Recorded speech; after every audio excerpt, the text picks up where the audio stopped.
Bawang Kesadaran Diri. Bab 4, Nilai Penderitaan, dari buku Sebuah Seni untuk Bersikap Bodoh Amat. Pendekatan yang waras demi menjalani hidup yang baik.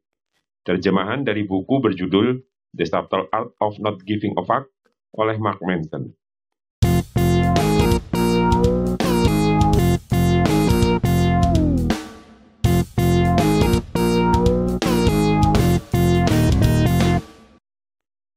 Kesadaran diri ibarat sesiung bawang. Punya banyak lapisan, dan semakin cepat Anda kupas lapisan demi lapisan, Anda akan semakin cepat mulai menangis tanpa disangka-sangka. Katakanlah lapisan pertama bawang kesadaran diri adalah pemahaman yang sederhana terhadap emosi seseorang.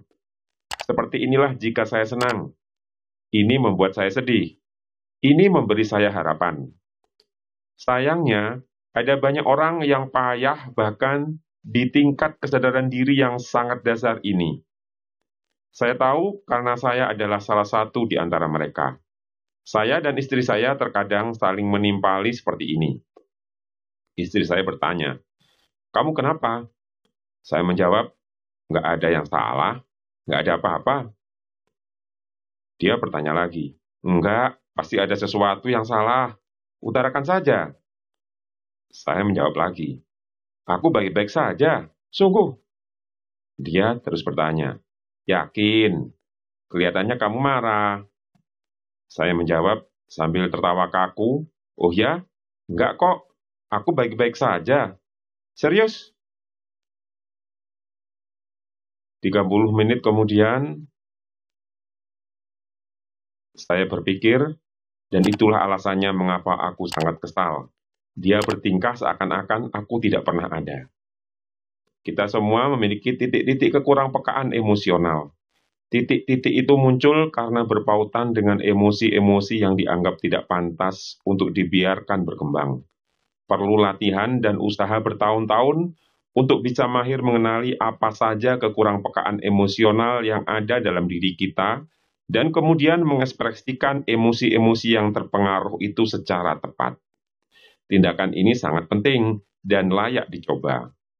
Lapisan kedua dari bawang kesadaran diri adalah kemampuan untuk bertanya mengapa kita merasakan emosi tertentu. Pertanyaan mengapa ini sulit dan kadang perlu berbulan-bulan atau bahkan bertahun-tahun untuk pada akhirnya bisa mendapatkan jawaban secara konsisten dan akurat. Sebagian besar orang perlu menemui sejumlah ahli terapi hanya untuk mendengar pertanyaan-pertanyaan ini dilontarkan pertama kalinya.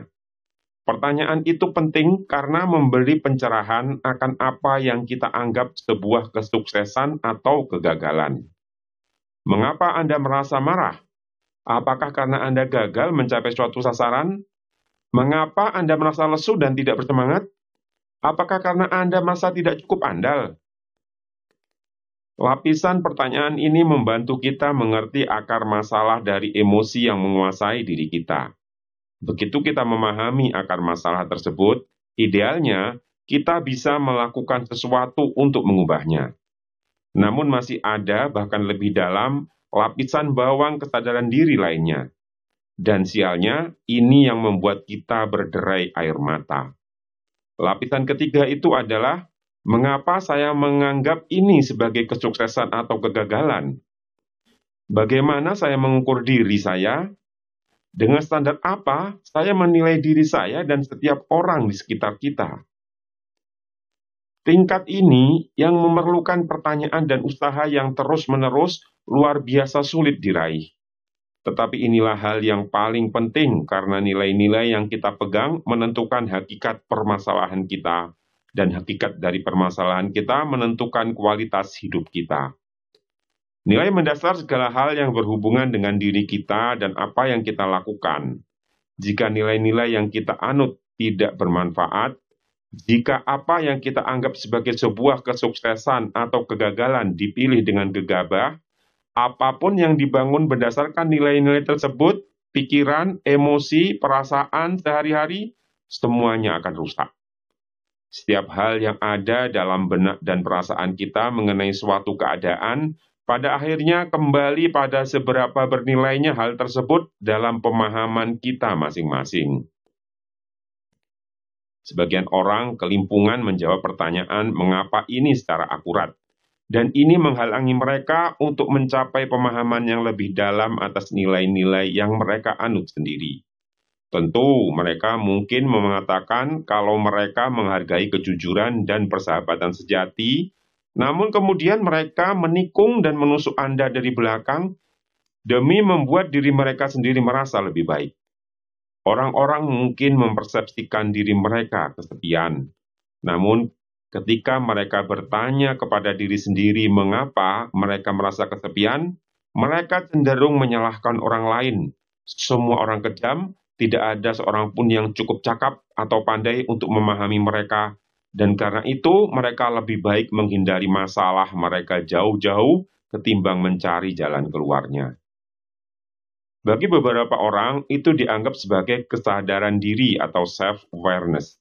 Padahal andai mereka mampu menyelam lebih dalam lagi serta mencermati nilai-nilai yang ada di dasarnya, mereka akan menyadari bahwa analisis yang mereka lakukan itu didasarkan oleh hasrat untuk menghindari tanggung jawab atas masalah mereka sendiri, ketimbang secara akurat mengenali masalah tersebut.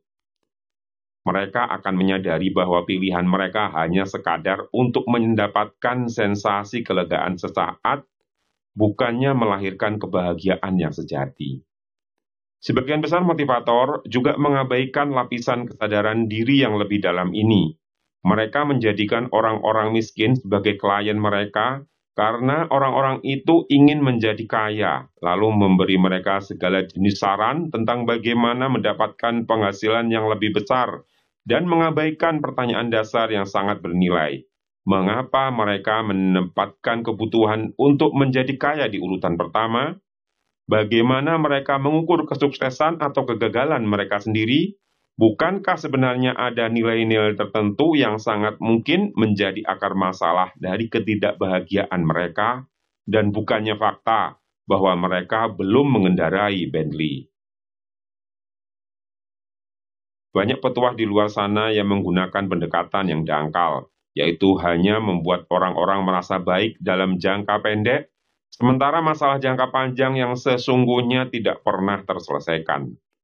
Persepsi dan perasaan orang mungkin berubah, namun nilai pokok dan ukuran dari nilai tersebut tetap sama. Ini belum bisa disebut sebuah kemajuan yang sesungguhnya. Ini hanya cara lain untuk merasa seolah-olah gembira. Bertanya kepada diri sendiri secara jujur itu sulit. Anda harus mengajukan kepada diri Anda sendiri pertanyaan yang tidak nyaman untuk dijawab. Kenyataannya, sesuai pengalaman saya, semakin tidak nyaman sebuah jawaban, semakin itu mendekati kenyataan yang sebenarnya.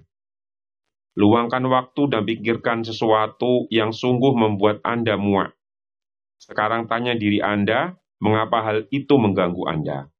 Kemungkinan Anda akan memberikan jawaban berupa suatu pengalaman kegagalan atau semacamnya. Kemudian, amati pengalaman kegagalan tersebut dan bertanyalah kepada diri Anda mengapa jawaban itu kelihatan benar. Bagaimana jika kegagalan tersebut bukanlah sungguh-sungguh sebuah kegagalan? Bagaimana jika selama ini ada yang salah terhadap persepsi Anda atas suatu kegagalan? Berikut ini adalah sebuah contoh dari pengalaman saya sendiri. Jengkel rasanya waktu abang saya tidak membalas SMS atau email. Mengapa? Karena rasanya dia tidak peduli dengan saya. Mengapa saya harus setuju dengan alasan itu? Karena jika dia ingin membangun suatu relasi, dia tidak akan keberatan meluangkan waktu 10 detik saja sehari untuk menghubungi saya. Mengapa kurang terjalinnya relasi antara kalian berdua terasa seperti sebuah kegagalan? Karena kami bersaudara, seharusnya kami punya hubungan yang baik. Ada dua hal yang patut dicermati dari sini. Nilai yang saya pegang erat, dan pengukuran untuk menilai kemajuan saya mencapai nilai tersebut. Nilai yang saya anut, sesama saudara seharusnya mempunyai hubungan yang baik satu sama lain. Ukuran saya, dihubungi lewat telepon atau email, beginilah saya mengukur kesuksesan saya sebagai seorang saudara. Dengan memegang ukuran ini, saya merasa diri saya gagal, yang ada kalanya menghancurkan Sabtu pagi saya. Kita bahkan dapat menggali lebih dalam dengan mengulangi prosesnya. Mengapa saudara harus memiliki hubungan yang baik? Karena mereka keluarga, dan keluarga harus erat. Mengapa saya harus setuju? Karena Anda harus mendahulukan keluarga Anda sebelum orang lain. Mengapa pendapat tersebut benar? Karena memiliki hubungan yang dekat dengan keluarga adalah sesuatu yang normal dan sehat, dan saya tidak memilikinya. Dengan menguraikan seperti di atas, saya menyatakan dengan gamblang nilai yang mendasar dalam hidup saya, memiliki hubungan yang baik dengan abang saya. Namun saya masih perlu berusaha keras menghubungi ukuran yang saya gunakan. Saya telah mengganti labelnya menjadi kedekatan, namun itu tidak benar-benar mengubah apapun. Saya masih menilai persaudaraan saya berdasarkan seberapa sering melakukan kontak dan membandingkan diri saya menggunakan ukuran tersebut dengan orang lain yang saya kenal.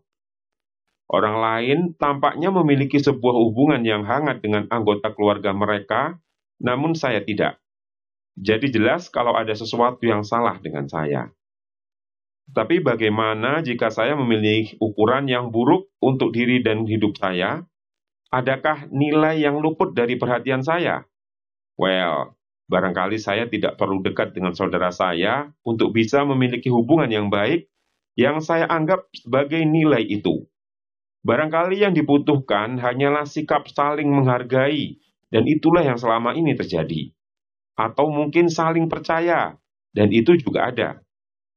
Mungkin ukuran-ukuran ini dapat menjadi alat penilaian persaudaraan yang lebih baik ketimbang berapa banyak SMS yang saling kami kirim. Ini jelas masuk akal, terasa benar setidaknya untuk saya.